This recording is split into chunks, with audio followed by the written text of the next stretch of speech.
Had some of those new Hoosiers on there, just couldn't quite run the number.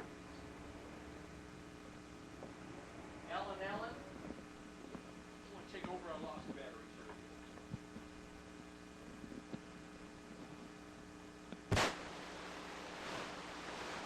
Warren taking care of a little equipment exchange up here. The next pair rolling right on into stage. It's going to be Josh Edwards and that Be Experimental V6 powered Oldsmobile and Jim Rowell's little 289. 289 gets a pretty big handicap head start before we turn loose the six-cylinder, but remember, the six-cylinder allowed a whole lot more modification. That's what makes that a 9-second player. Rowell down there in the Mustang. Josh Edwards trying to chase him down. Finish line, not going to happen. Jim goes 11:14, speed of 108 miles an hour. He was 000 perfect, and Josh Edwards ran dead on 3, and that still wasn't enough. That'll bring up Don Beaver's B modified, that high-winding, high-flying little probe from about 100 miles south of here. And over on the right side is Mike Cotton out of Broken Arrow, Oklahoma. So the old school carbureted Cuda with the mid-motor in it, the 383. And Don Beavers, who does a lot of R&D work, does a lot of manifold and cylinder head stuff. And Don lights the red light. By 2,000ths of a second, the red light's on, the probe is gone. 10:18 for Mike Cotton, had a free ride and decided to leg her on out. Under 2,000, 125, but he already had the race in the bag. Mark Jenkins and Rob Cruzen. It looked like I got a deal on that paint, right? Okay, well, I'll stripe mine like this, you stripe yours like that. A couple of nice-looking GT cars. 4-speed on the left side. That's the Olds Calais out of Nebraska. Rob Cruzen out of Nevada. 428. Pontiac under the hood of that Cobalt. It's an interesting combination. And oh yeah, a really fast car. Really fast.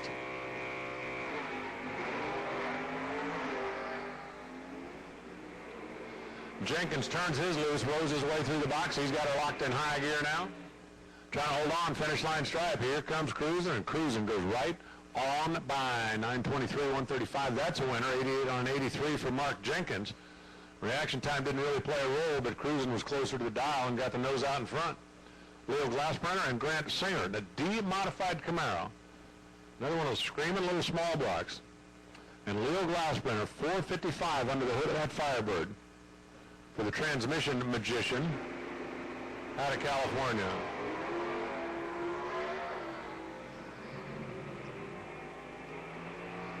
Leo is out there a ways. Grant Singer trying to close the gap, but he is rapidly running out of real estate. Yeah, not going to get there. Leo, 987 on the 986. Hey, I believe in trusting your dial, but a tenth and a half out in front. I'm going to give myself a little more margin. 973, 143 for Grant, but he missed the tree, and that baby was over. Got Jim DeFrank out there lining up somebody other than one of his kids. Well, they put this car together for Dave Dupps, who's the heads-up guy out of Ohio who came and picked it up. Scott Pearson thinks it's a long way back to Ohio. Maybe you ought to get started early. Dave? Of course, Dave figures, hey, Scott, it's a long way back to Minnesota. Maybe you should. The AMX, the little Nash Rambler, trying to hold on. Cobalt pulls up alongside and gets by. 967, 131 for Dave, 1077 for Scott. Scott was better on the tree, but well off the dial. Dupps, 67 on the 66, and that'll get it done. They'll bring up Darren Smith. Yeah, that Darren Smith, former Lucas Oil World Champion. Darren Smith, 440 powered, 69 Dart. That car is just spectacular.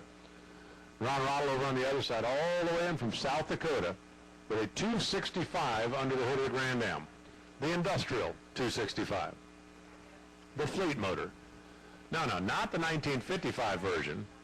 The late model fuel injected one.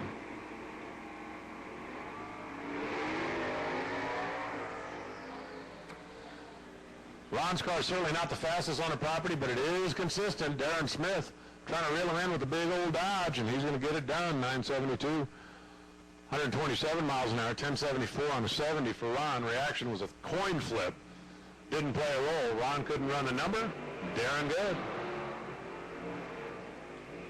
Now Joe Sorensen's E-automatic. That's a 427 powered It's the big old Dodge.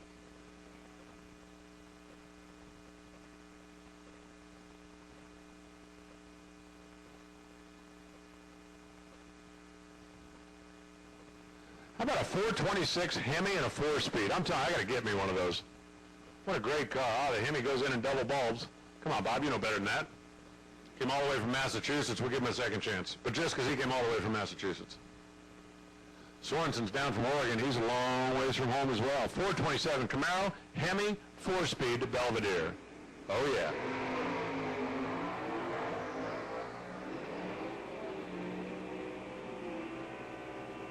Rob's car looked and sounded like it laid down a little bit when he let the clutch out. Let's see if that cost him at the other end. Not sure if that's what it was or not, but his early numbers were off. 1033. 1, 2, 3, 4, 5, the speed. You don't see that very often. 1, 2, 3, 4, 5 for Sorensen, but he got the nod. Bob's car, hey, let the clutch out, and that thing just kind of laid over a little bit down there. Cost him a couple of hundred this end, couldn't make it up at that end. The California Moxie guy, that is Joe Korhorst, and yep, 454 powered Camaro. And guess what? We're going to give him a head start over that small block Sierra. The Vanilla Thunder team, that's one of those highly modified, C-modified stockers.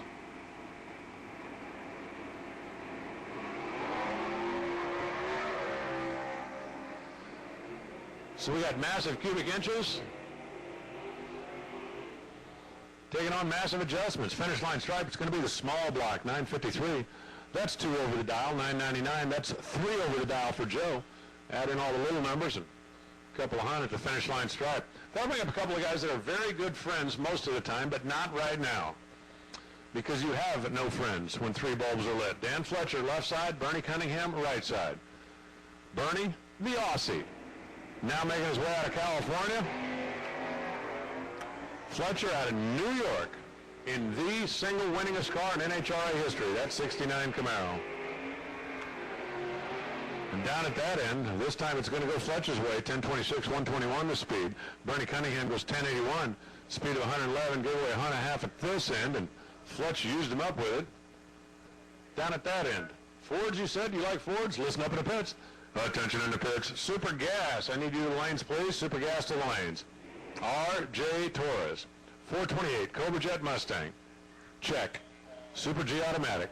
Jeff Johnson. 88 Cougar with a 460 under the hood. That'd be the GT car over on the right side. Cool little pair of race cars. Handicap head start is 7/100ths of a second. This baby will be almost heads up all the way down the racetrack.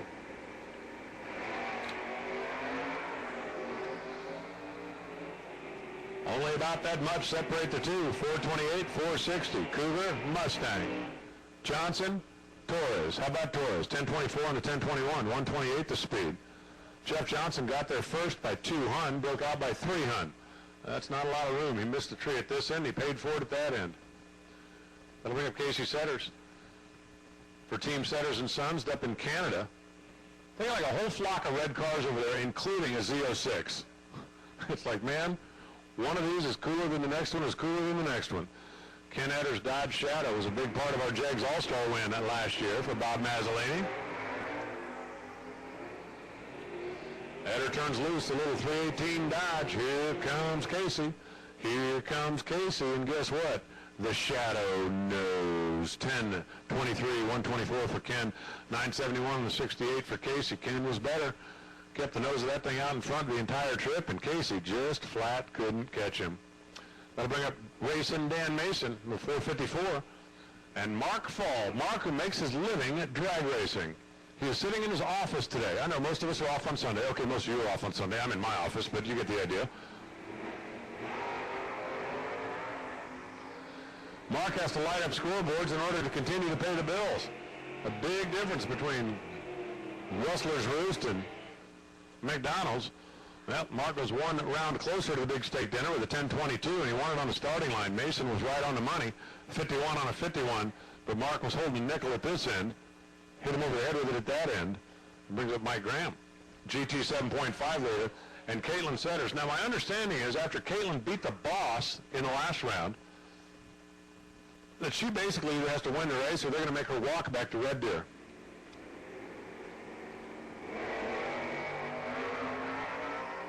I'm not 100% sure that's true, but that's what I heard. Hey, you know, when you beat the boss, you better deliver. You better close the deal. You better go all the way. You better not get beat by Mike Graham in the next round. Oh, Caitlin, I hope you got some comfortable shoes. 10:40, Mike Graham, he's 10 on the tree. Taking a couple of 10-11 on the 10:08 for Caitlin, so both drivers are 300ths over the index, but Mike was better on the tree, and that was the margin, and I hope they don't really make her walk all the way back to Alberta for beating the boss and then not winning the race, because, yeah, maybe she's got some good, comfortable shoes.